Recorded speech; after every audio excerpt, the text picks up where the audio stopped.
This podcast is brought to you by Meteorate.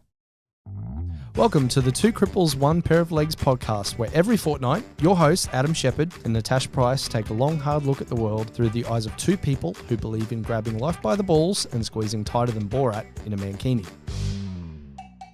The good, the bad, the often cringeworthy, but most importantly, the hilarity that can, and often does, ensue. If you're looking for fluffy sunshine and rainbows, My Little Pony meets Care Bears type of purity, you've probably come to the wrong place. If you're after good conversation, warped humour, quick wit, a touch of sarcasm, two proud people with disabilities with the no holes barred, leave no stump unturned outlook on life, welcome home. Groovy, hello. Hi there, how you doing? Great. Great. Well, good. Thank you for that response.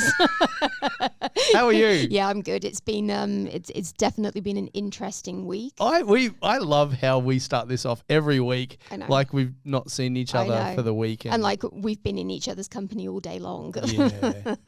But no, it's been a fun week, an interesting week, and we have lots to talk about today. So. We've got lots going on at the moment. Oh, we do. It's crazy. I need a drink and lie down, I think. Just thinking about it. Yeah, I know, right? But anyway, you feeling good? Yeah, I am feeling good. Energized for today's show? Bring it on. Bring it on. Today we have got an incredible guest with us, the amazing I'm really excited about this. Graziella Thake.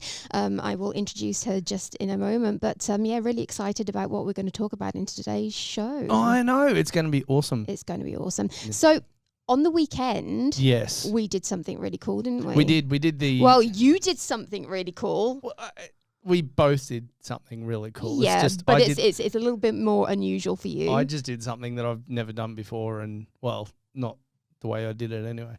I should probably explain. Explain, yes. So you're making a little bit of sense. Yeah. So we both took part in the Sunshine Coast Marathon Festival. We did. On Sunday. We did. Which was awesome. They do such a good job of that. Fantastic. Atlas. Yes, the guys at Atlas events are wonderful. They're incredibly inclusive in the way they do things. Yeah. So it's always fun to take part in their events. And Sunny Coast Marathon is probably my favourite event on the race calendar. It's amazing. Yeah, it really is. So you did the half marathon. I did, just the half marathon this time. Which is a step down from what you normally do. It is, but we'll talk about my reasons why afterwards. Exactly. Yeah, and I kind of took it up a notch. You did. So you went from doing your 10K in your day chair to going up to the 21.1 and doing the half marathon. It seemed like a good idea at the time. And don't act like it was hard work. You enjoyed it. It was hard work. You enjoyed it. In a day chair. I've done lots in my day chair. It's not that difficult. You were fine. No, it was good fun. I wish there was, somebody had maybe taken the hills out of the course a little bit. Yeah, there are some crazy big hills on that circuit, that's for sure. But you surprised yourself, didn't you? Because at the end of the day, you were expecting to be sore as hell afterwards, but actually pulled up okay. And actually, it wasn't that bad. Yeah. Like, I was a little bit sore a bit tight in the shoulders. I wouldn't even say it was sore; it was just tightness. Yeah. But, no, it was good job. What an amazing experience, and it was I might do it again one day. You will 100% do it again. No, seriously, dude, I'm proud of you. Thank you. I'm proud of you because I don't think people understand the difference between a day chair and a racing chair and the kind of extra effort it takes to be able to get around a course like that in a day chair. So yeah, totally agree. Yeah, fantastic work. Yeah, I think people were cursing me because they all these people were passing me going up this big long hill, and then coming back down the other way, I was passing them because I was just like, look, Mum, no hands, and flying down the hill. Yeah, and, good job. Like, come back here. Good job. Anyway, well done. Thank you. It was great. They do a great job. I enjoy it. I love the atmosphere. The people are great. Yeah. We get to catch up with friends. We do. We'll talk about that though. We will. Anyway, should we get into this week's show? Oh, we should. Do you want to introduce our... Yes, after you press the button. Oh, I've got to press the button. You do. Right, do it. Yeah. Come on. I'm pretty shit at this still, aren't I? I know, considering this is episode 22. My God. Found it.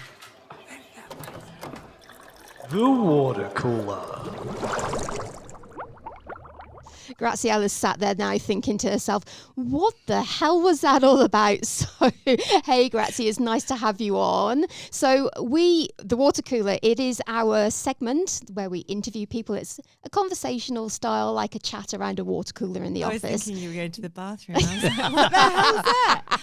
Okay, we've got a bit of water flowing. Where is that coming from? Oh, okay. yeah. It's so funny. Every time we hear that little intro sound, we're like, oh, God, I wish we'd gone to the toilet beforehand. Okay, we're going to get really intimate at the very beginning of this? Yeah. Yes, always Okay, do. all right. Yeah, get it out of the way I early. can say that. Exactly. That's all right, we'll get familiar.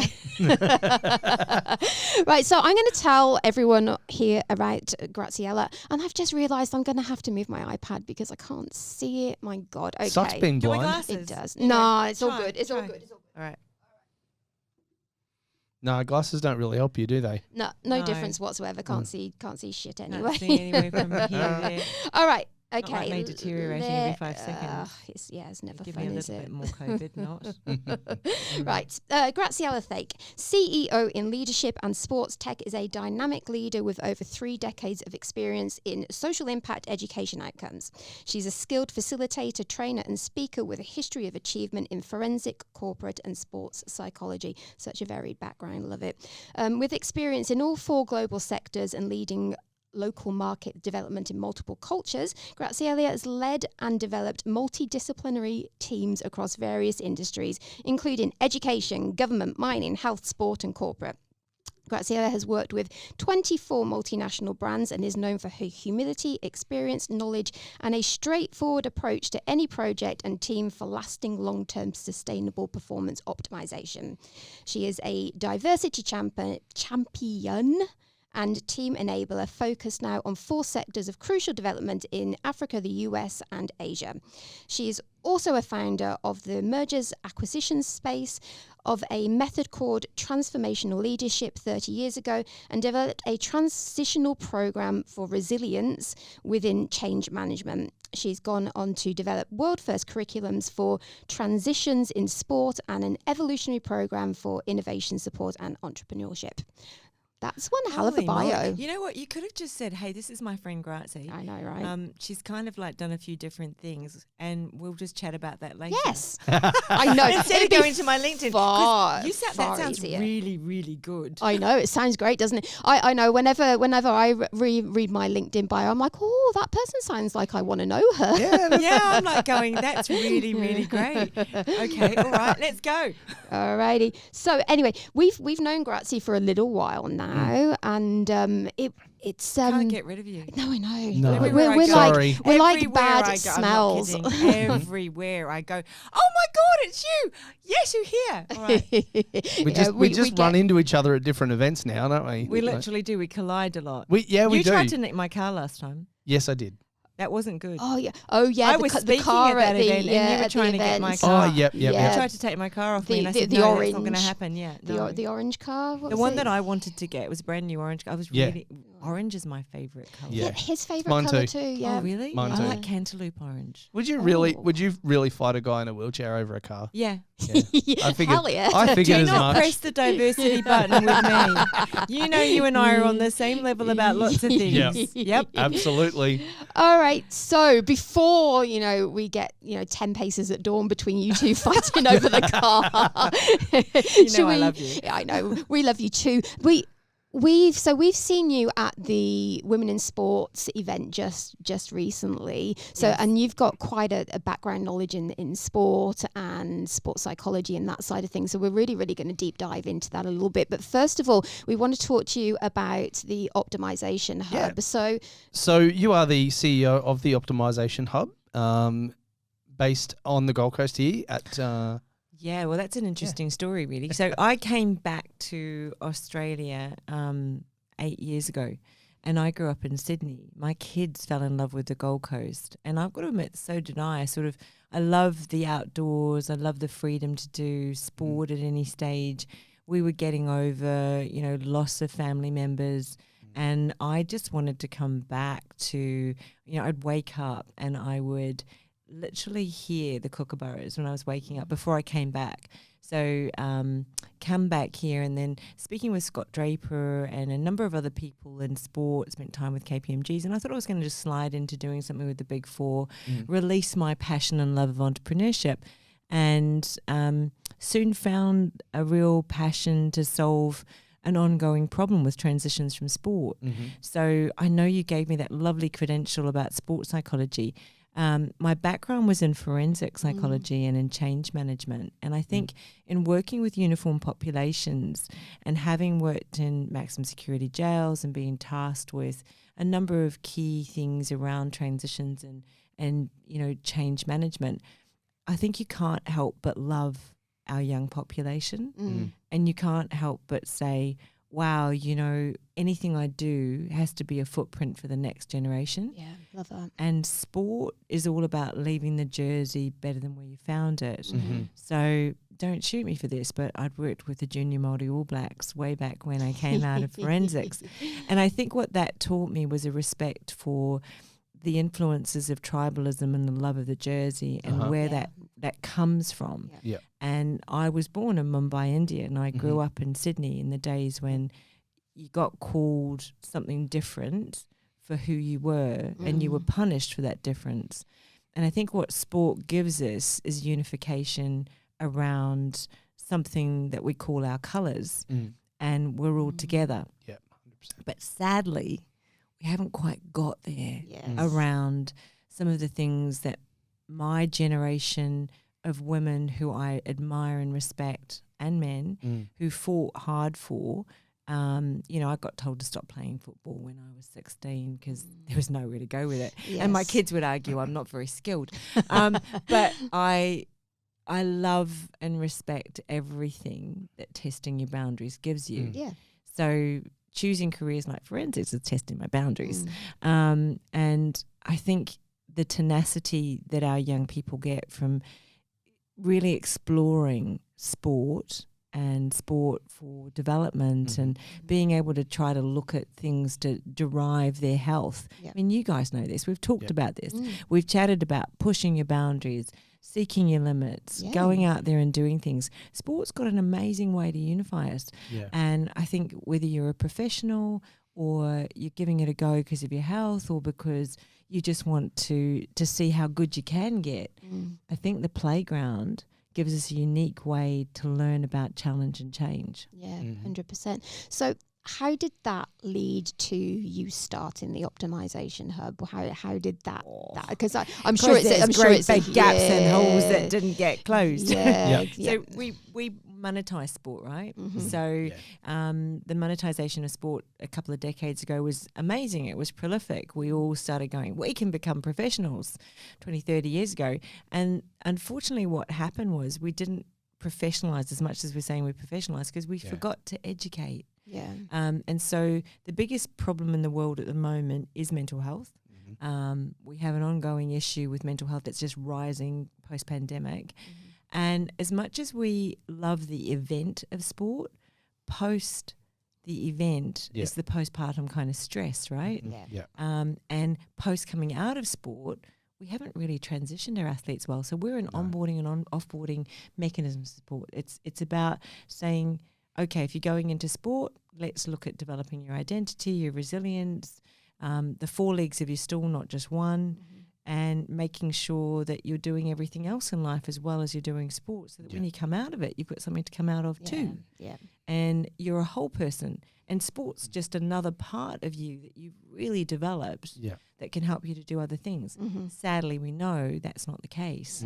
A lot of people transitioning out of sport transition out in not a great way. 100%. And that was going to be the next thing I was going to ask you about, because we found in what we do at Invincible a similar thing where we've worked with some athletes that have come out of sport, whether it be through, they've just retired because they've done their time, or, they've retired early because of injury and things like that. And there's been nothing there for them at the end of that. There's been no way to move them forward, and no clear defined pathway to figure. And I think, the one thing we always talk about is their loss of their why, their understanding of what's now driving them forwards. Because I think as an athlete, you're so driven, you're so focused. You know what your why is, you know what your passion is, and when that's taken away, it can really, really affect you.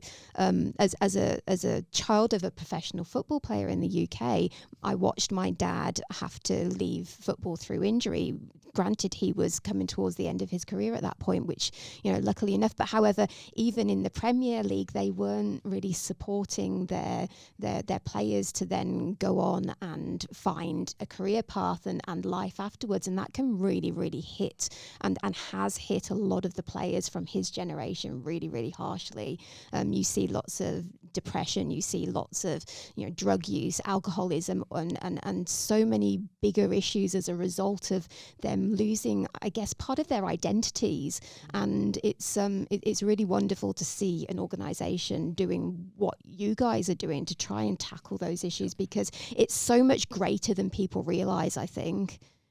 Well, look at the social and economic impact of mental health. So if you just stopped and thought about that for a second, what would have happened if your dad had received a 9-hour training program before he went into his professional career, and then when he was coming out of his career, someone sat down and said, oh, here's a transitions program, so you can go into a transition cell, and there are 2 or 3 steps you can take after that as well. And the program, went through that skill base, that growth base, that he was going to be more mentally agile, he was going to be self-aware, he was going to look at his resilient skill sets, his goals, motivations, his autonomy, his influence, his decision-making capacity, his problem-solving, all the things that we take for granted that people actually think they know about, but can't actually repaginate, because you've come out of a system where you've been told what to do. Yes. Yep. And so you've got to come out and make choices. I remember one of the first camps I went into was an AFL camp, and I remember saying to the guys, put down your phones, put down your iWatches, now tell me what you're doing next week. I mean, it's really shocking. And it's a question I want to ask your entire audience to stop and think about, and anyone who wants to listen to this. Do you really think that the percentage of our population in sport that you see currently on, TV, audio, visual, in any sport that are really succeeding, do you think that our university students transitioning out of university, do you think our kids coming out of school are ready for life?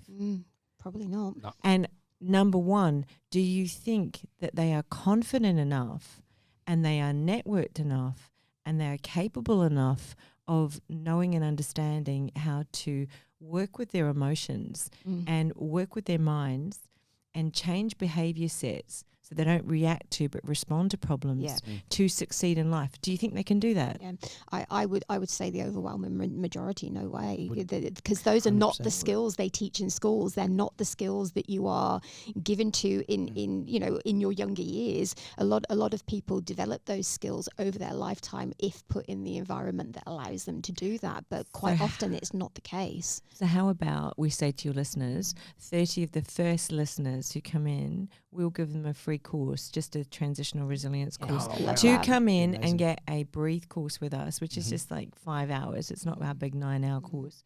Come in and experience that and see how you feel afterwards. Because we've had university section heads come through of 9 sports in one university, as well as their leadership teams, come through and do that course and just go, wow, we're like a different team from going through this, and yet they're running their sports. Their sports are coming through our Athletes Edge program.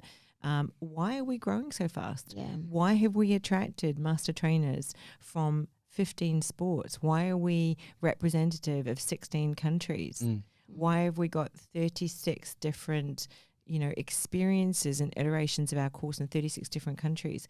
Why is it that we've got languages now on our platform of white labeling? Is because we're answering a need and a problem. We're trying to do it in accessible, affordable ways, because we know as an organization you want to be successful at what you do, but we're driven by a cause and a reason, and it's not hard. Like 9 hours, we're saying spend 9 hours, work with the system, work with the and it's fun. You've got to make it fun. It's got to be entertaining. You can't go talking about mental health all the time. It's actually just learning how to be mentally elastic and agile. And here are some fun ways to go through it. And here's the course. And here's a way to kind of go into your brain gym and work with it. because everything else is taught to us. We've got conditioning agents for our bodies. We've got conditioning agents for our food. We've got conditioning, watching all of our time sprints. Mm-hmm. Who's conditioning your mind?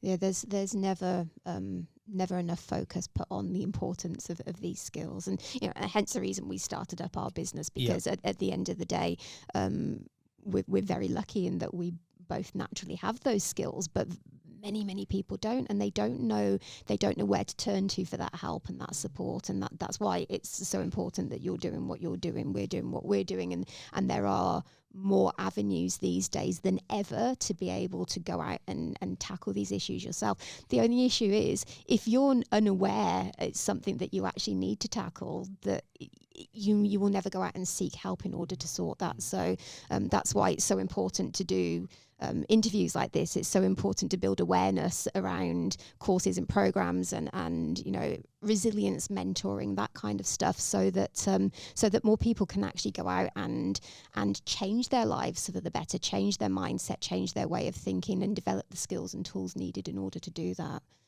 I think it's super important. The thing I love about you guys is that we talk about the same things, we feel the same passions, different experiences, but without rhyme or reason. It's about saying that this is probably the most essential form of work that anybody can do. And you want to make it really positive and fun. I mean, our courses are so much fun. Absolutely. And they're fun. You get through them. You've got a learning management system. You've got an app. You've got other things that you can do. But what becomes, I think, the pinnacle part of it is everybody's pushing in the same direction. I don't actually understand why we aren't just filtering this into sport as a system that's readily available, like any other conditioning agent. Here are the mental conditioning agents. And I also want to just sort of say, you've got to have that professional ethic around it. We've got sports psychologists, we've got medical doctors, we've got experienced athletes on our team. And I think it's really important to get surrounded by that same level of professionalism no matter what you do.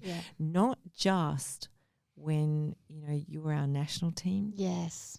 What about when you've got our kids going through? Yeah, they're 100%. our most vulnerable. Right? It needs to be tackled right from grassroots. It's something that should be so totally ingrained from such a young age that it's not something that is that when faced with challenges later in life, these kids actually know how to deal with it. They actually know what the next steps are, that they feel comfortable and prepared for the challenges ahead, because everybody faces challenges. Everybody does. That's just part of life. But the beautiful thing is that we all tackle it differently because of our circumstances. Sometimes when we're given a lot of stuff, we forget to be grateful for what we have to strive for. Yeah. You two remind me of that. I mean, I was born in Mumbai, India. My father took me to the slums and said, you live here, and just remember that you're responsible for what happens on the other side of the street. Last year in Chennai, I spoke to 16,000 students, and I'm constantly made aware by my team, who come from a variety of different countries. My tech team is from Nigeria. I have a team between South Africa, the USA, the UAE, the EU, and also the Pacific. Everyone's got a different circumstance. And I think respect is that inclusion's about all those diversity pieces actually make our product better. Yes. And they allow us to capture and captivate something that I wrote years ago that's been transitioned through our learning management solution and through our technology people and our amazing leaders in our organization, much better than I am at what they do. They're teaching something in fun ways that have been affected by the very thing that we're talking about, which is it's about making this not a hard thing to learn, but an easy thing to acquire. Yeah. Because we're talking about it, but the happiest people in the world are the people that don't make an issue out of their circumstance. They simply get on with it. Yeah. What gives them the skills, what gives you guys the skills, and everyone else that I've seen that I so totally respect, is that somewhere along the line, life's given us lessons and it's taught us stuff. Yeah. And we've acquired, the degree qualifications or the things that kind of help work alongside this. I dreamed up the Optimisation Hub when I was 14 years old. I didn't know when it was going to happen. Yeah. I knew I wanted to do it. Then I landed back in Australia and I did it. And I didn't know that I was doing it until 2 years ago. Yeah. I was doing the one thing I'd always wanted to do, was go out and solve the number one problem in the world. Yeah. I love that. I love that. Yeah. We and so we've talked about, through all we talk about, the common theme is mental health. There's a common theme of mental health there as well. You hit me with a really mind-blowing stat the other day when we were talking. Like neither of us knew this. 1 in 10 Paralympians Commit suicide. That's mind-blowing. Well, we know of people that have been in that situation themselves, but I didn't realise that it was so prevalent, and that's just horrifying. That was shared with me by the CEO of Sporting Wheelies, Okay. taking on the Wheelies kind of challenge. And then I remember that when we did some work with Invictus Games, so we did quite a bit of work with the young people from multicultural environments that were coming in, and also with our own Indigenous athletes. And coming out of Invictus, I think what really struck me was what happens after the event. And that was what had struck me about sport generally. But then I thought, this is going to be an even harder ground to hit, because for 1 week, everybody loves you and wants to know you, and you have achieved so much.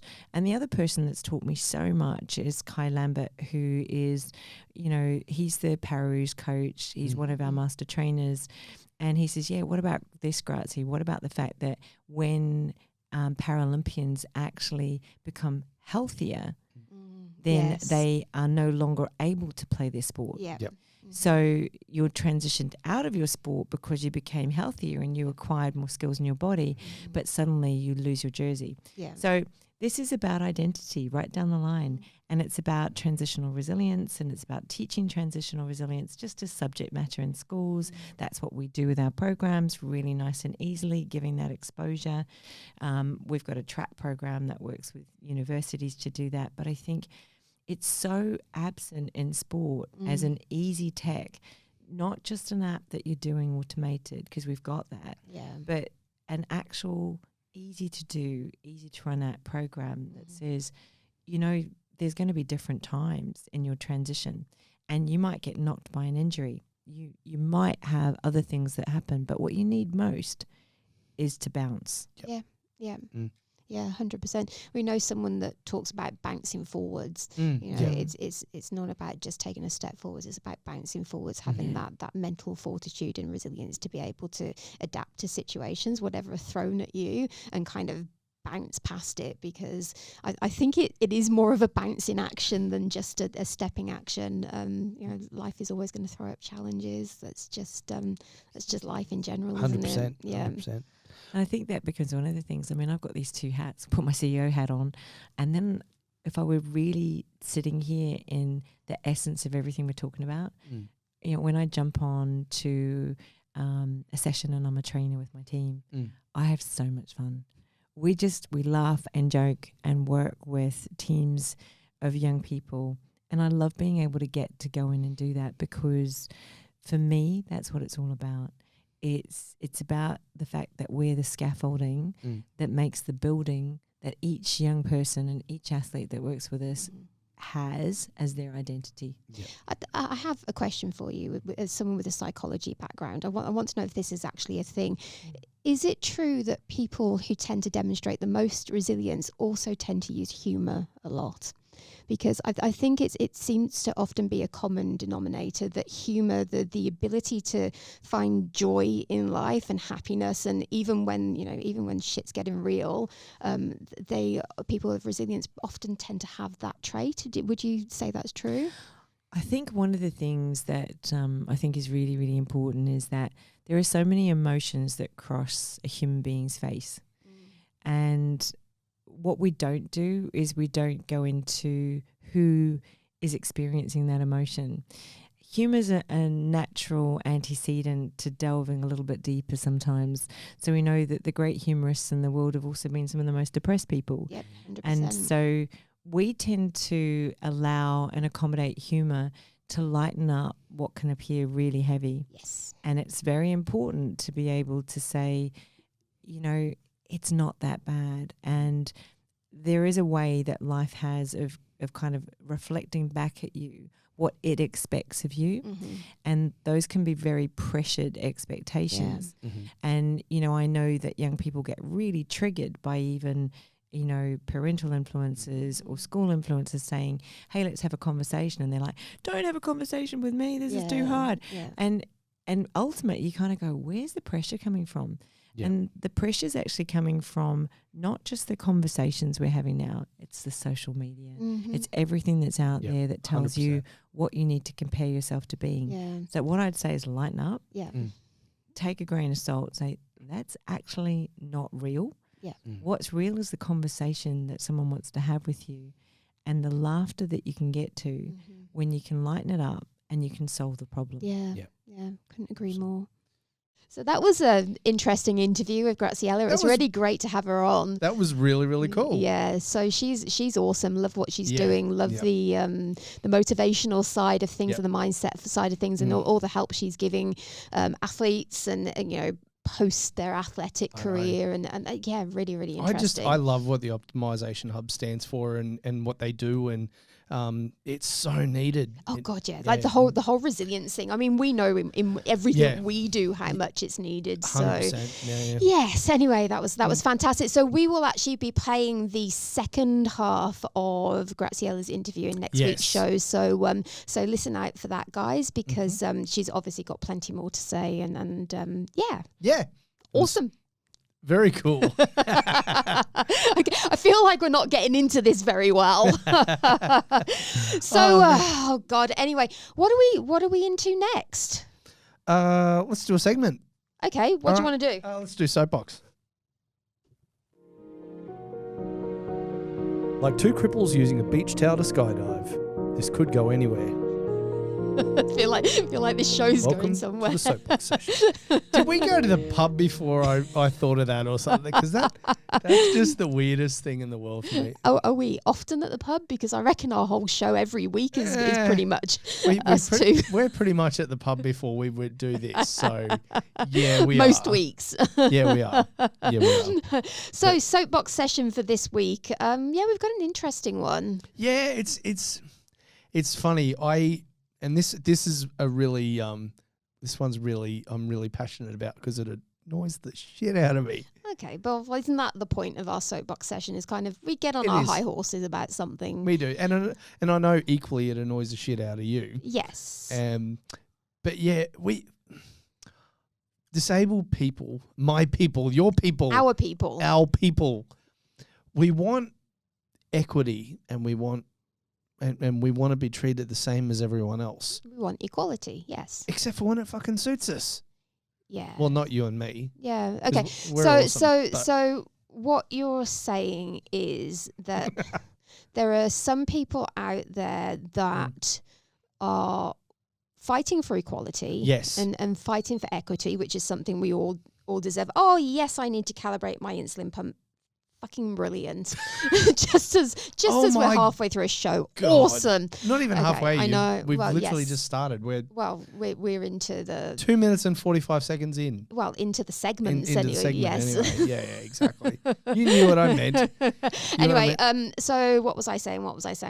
Yeah. Okay. So we want equality, we want equity, but we're forgetting that actually goes both ways. Absolutely. Both ways. So, Yep. Sometimes equality and equity can actually affect us in a negative way. Yeah, absolutely. But surely if equality exists, it kind of needs to be on all levels. It needs to go both ways, even if that's a negative Yep. effect on you. If the whole point is everybody gets treated Yep. equally. You can't be, stamping your feet if you've got feet, at least feet that work, and say, I want equality, I want equity, I want to be treated the same as everyone else. But then when that actually happens and you're not happy about the outcome. Yeah. And now I'm not talking about when it's like in regards to, accessibility or that kind of thing. But certainly you are moving all over the place. I've just put your brake on. And I just took the brake off. Oh, please keep it on. You were rolling. Rockabye Addy. Exactly. I am putting your brake on because you're going to send me to sleep, dude. Don't do that, do we? I know. I'll be leaving you to do the show on your own. Oh, I know. But feel motivated because we had Graziella here and it was awesome and stuff. And yes. Yeah. Yeah. Anyway, equality. So I'm not talking about when it comes to things like access and that kind of stuff, but certainly, don't use your disability as an excuse just to. Yeah. Yeah. When other people aren't being treated in the same way and getting all those extras and this, that, and the other, then you can't have that expectation too. No, exactly. Just because it suits you personally, not necessarily because it's about an equality thing. No. It's just that you kind of want something to suit you. Yeah. And I don't know. It just I'm gonna get in trouble for saying that. I know I am but there are an element of people who take things to extremes, who lean on the disability card a little bit too hard sometimes. Yeah, and we're not God, and the majority don't, but there are some people out there that are kind of taking the piss a little bit, and like. I mean, we get it. We live with disabilities. We get the issues and the problems and the challenges. And fuck, I mean, it's hard. Life can be a real pain in the ass when you're trying to overcome those challenges and kind of just lead life in the same way as everybody else. However, there are an element of people that really do have far higher expectations than what is actually possible, even more so than what is available to the non-disabled public. And if we want equality, then it should be that equality, so that or equity, so that the outcomes are the same, not so that we're actually given better than somebody else. 100%. We should be expecting the same outcomes. Yep, exactly. And I think that's what's fair. Not this. Sometimes there's this expectation that it's okay to be asking for more, and that's also not fair.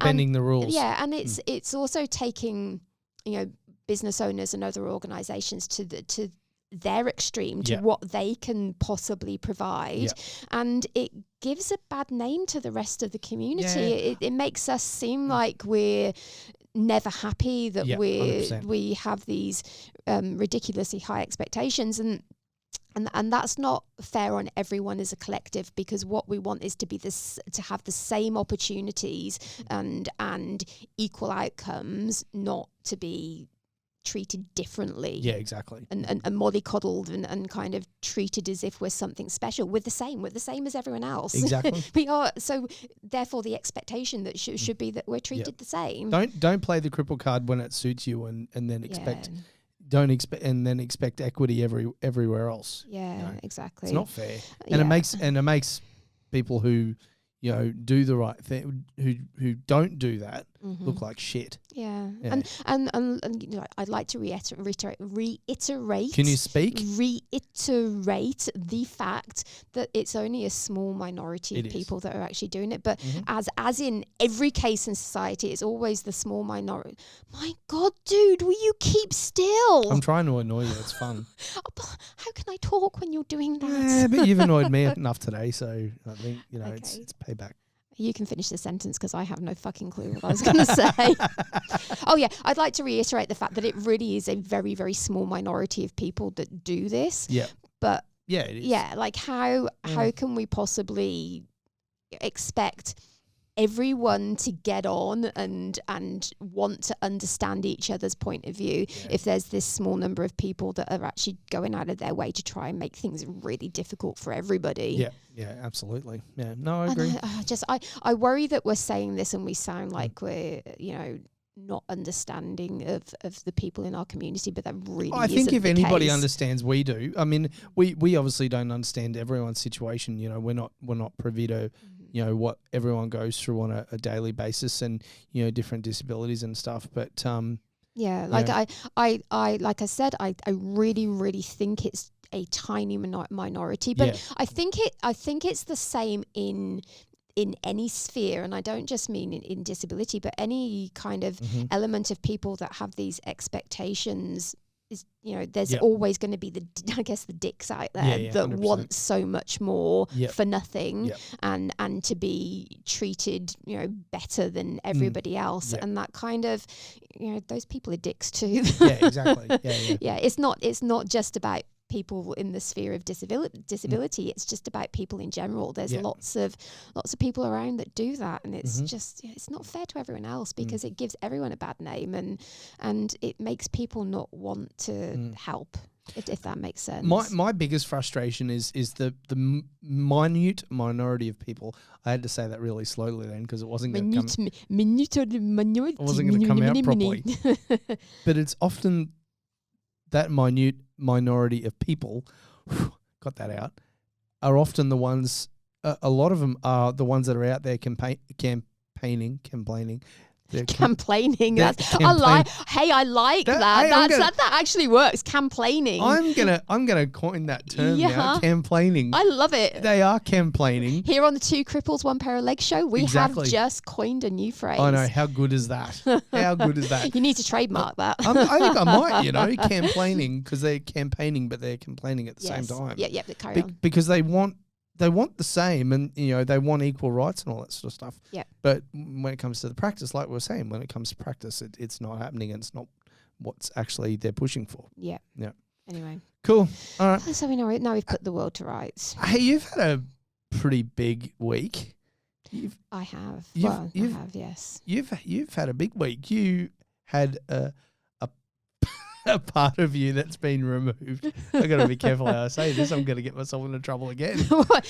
Tash, is there something that you're not telling us about certain appendages? Something. You had your feeding tube removed. I did. So I've had an abdominal feeding tube right here in my upper abdomen for the last 12 and a half years. Yep. When I had it put in 12 and a half years ago, I was being sick up to 60 times a day. Wow. And my weight had plummeted to about 40 kilos. Bearing in mind I'm 58 now, so I was 18 kilos less than I am, and I am not a sizable woman or anything. No. So yes, I was very, very sick. I have an illness called gastroparesis, which means paralyzed stomach. And I struggle to digest food. So the reason I was vomiting so much is because I couldn't get anything down. And they put the feeding tube in to keep me alive. And it has done just that for the last 12 and a half years. But bloody marvellous. It's been fantastic, but it's also in recent years come with a lot of health complications. Yep. It's been extremely painful. I've had all sorts of infection problems and God knows what else. So made the decision to have it removed, and I've got to admit it's been bloody awful. it's How's that working out for you? No, it hasn't. I'm certain that it's the right choice for me. There's a lot of fear around it because it's been as a type 1 diabetic who can't easily digest food. I can digest food better than I could back then. However, my diet is still very restricted. Yep. So as a type 1 diabetic who can't treat hypos in the same way as other diabetics, I don't get sugar into my system quick enough. That was my fail safe.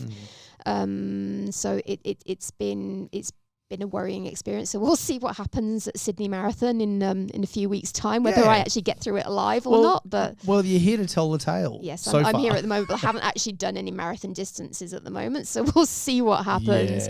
Yeah. And the healing has not gone as well as I'd hoped it had been. It's life of a type 1 diabetic, eh? Yes, it's definitely been a bit of a struggle the past few weeks. If anyone's seen my social media, I've posted some of the photos, and it's the skin around the tube site completely broke down, and the acid was getting into the cuts, and it was a couple of nights there where I was on the brink of a bit of a breakdown with it. But no, I'm okay. I think I'm on the other side of things now. So fingers crossed. Oh, kudos to you. Like it's a I don't give you props too often because you are a bit of a pain in the ass, but I am. Not all the time. No, you're not. I'm joking. I am. I'll admit it. I'm a pain in the ass. You are a pain I'm okay in the with ass, that. yeah. But it's a huge move. So you've had that for like you say 12 and a half years. 12 and a half years, and it's when you were, medicated for different things, that was, and like you say, for your diabetes, it was fail safe. So, it's a big step into a bit of an unknown territory. It is, and it's come with a lot of fear and a lot of worry and stuff. But it is what it is, and at the end of the day, I'm trying to make decisions in order to keep myself healthy in other ways. I've had a lot of health problems the last 12 months, and I'm kind of sick of it, and feel like the tube has certainly had a big, has been a big factor with that. So I'm hoping that this will be the right decision, and if it isn't, then we deal with that when it happens, and hopefully I don't kill myself in the process. I think I'm confident that once you're all healed up, and I think it's the right choice. We all have to make decisions in life that are tough, and I got rid of my legs. I was going to say you have to trust in your gut feeling, but I'm not sure. I think my guts are the problem. Yeah, your guts are the problem. So yeah. Anyway, so let's see what happens with that. Jolly good. Yeah. Cool. Shall we move on? Yeah. Why the hell not? All right. Excellent. All right.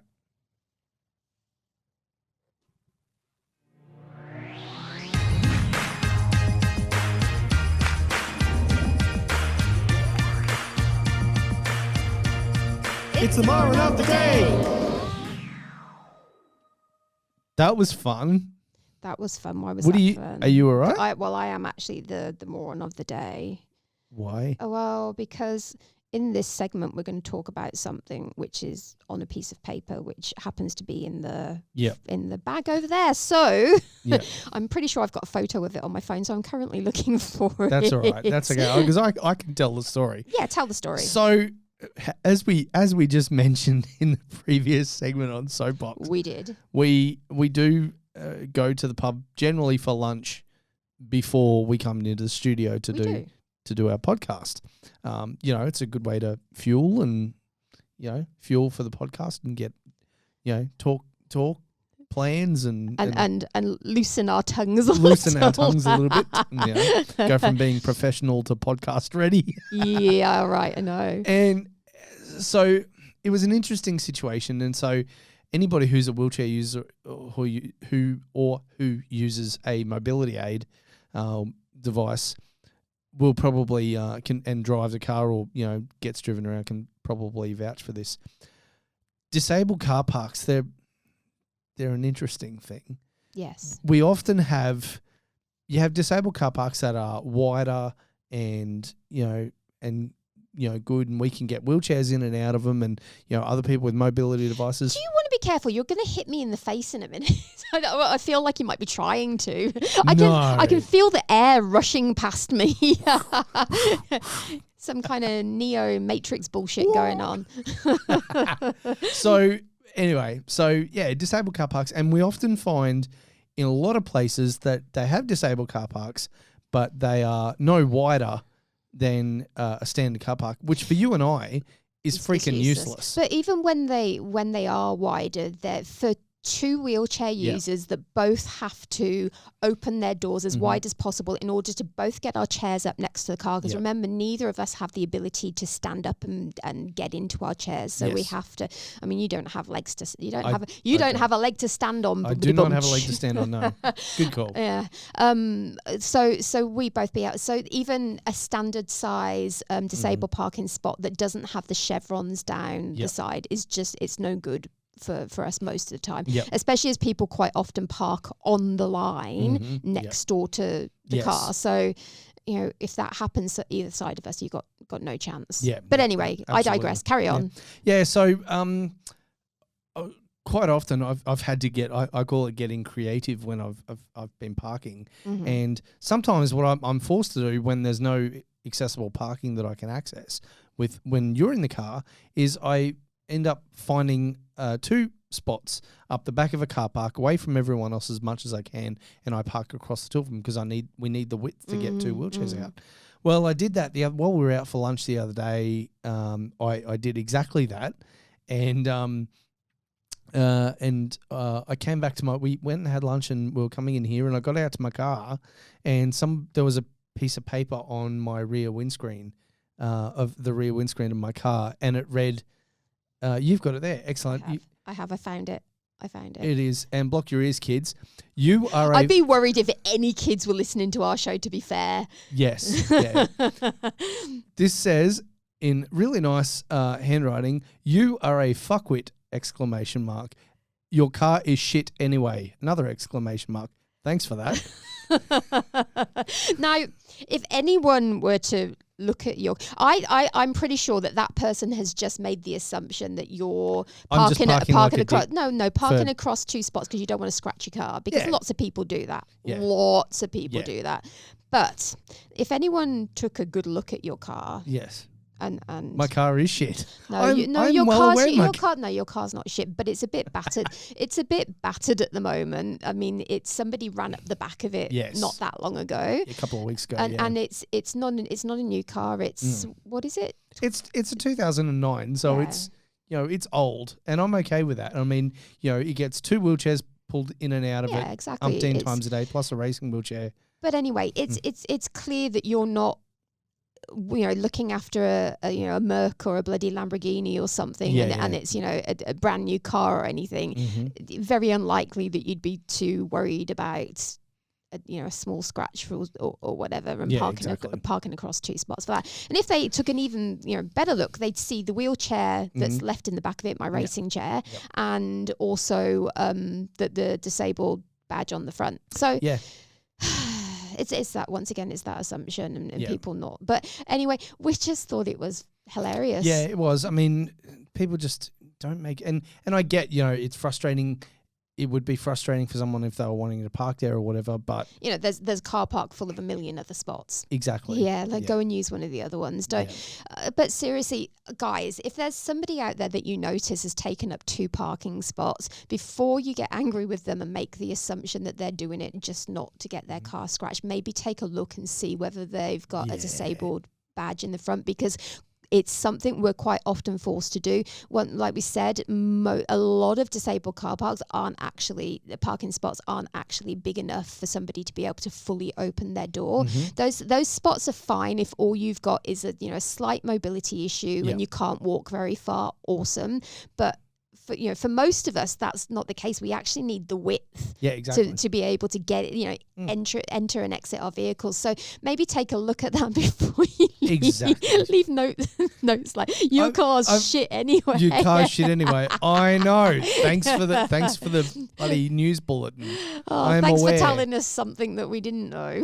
My dirty black 2009. She's Betty. fine. She gets us around. Betty's awesome. We love Betty. I've named my car Betty. She really isn't an awful car. No, she really isn't. She doesn't look like a rust bucket or anything, but it's not as if it's some kind of 2023 friggin' Lambo that you're worried about. I suspect it was probably the car. There was somebody parked beside me, and they had a really nice car. Like it was a...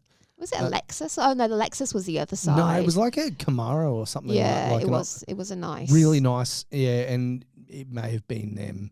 It was definitely a car head because it was because only somebody like that would reference your car anyway. Your car is shit anyway. I know. Thanks. So, dude, if you are watching, and I'm assuming you're a dude because that's been really assumptive. I've got news for you. I hate to tell you. You reckon it's a woman? Well, I would never dare make that assumption ever. I wouldn't make that assumption. However, I posted the note to... It did look like female writing. And I've had 3 different females say that's a woman's writing. So one of which was my year 1 teacher, who's been a teacher for her whole life. Yeah. And I would very much trust her judgment. Yeah, she's looked at a lot of handwriting over the years. It's very neat writing. It is very, very neat writing. But if it belonged to the person in the car next to us, that definitely looked like a dude's car. Very, very flowy and... Yeah. Yeah. It was nice writing. It was nice. Thank you for the nice writing, by the way. Yeah, we appreciate you for that, for being legible. But... Yeah. Gotta say, you're a douche. Yeah. You are today's moron of the day. I bet you didn't know that was going to lead to you being on a podcast, hey? Yeah, that's good. Hopefully they've listened. Hopefully I'm sure though that they were looking at us thinking we were morons of the day for parking like that. But I'll anyway. post a photo of this sign to our social media pages, to Insta and Facebook, and because. By the way, I wasn't making the assumption of it being a dude because they were acting like a douche. I was making that assumption because I thought the car next to us belonged to a dude, not. Oh no, absolutely. Yeah. But your car is shit anyway. I'm like, that's I don't know. I actually want to know. I'm really curious to know who left that note. If it was you, please tell us. We won't give you a hard time. Let us know. I mean, we've just given you a hard time, so I think we're even now. Yeah, we actually think it's quite funny. But anyway, anywho, come and say hi. We'd love to have a chat. Anyway, that's it for this week's show. This is the show. Excellent. So part two. So part 2 of Graziella's interview will be coming next week. I can't wait to hear what else she's got to say.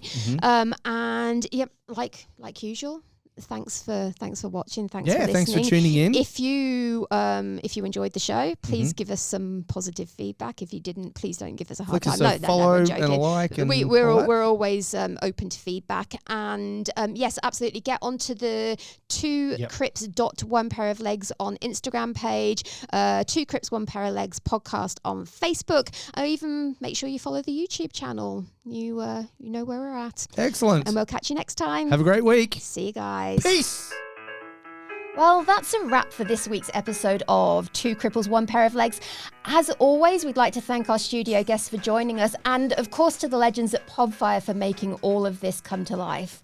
If you like what you've heard, or even if we've offended the shit out of you, but you still want to hear more, make sure you hit the subscribe button and also check out our Insta page, twocrips.one pair of legs, and you'll be the first to know when a new episode drops.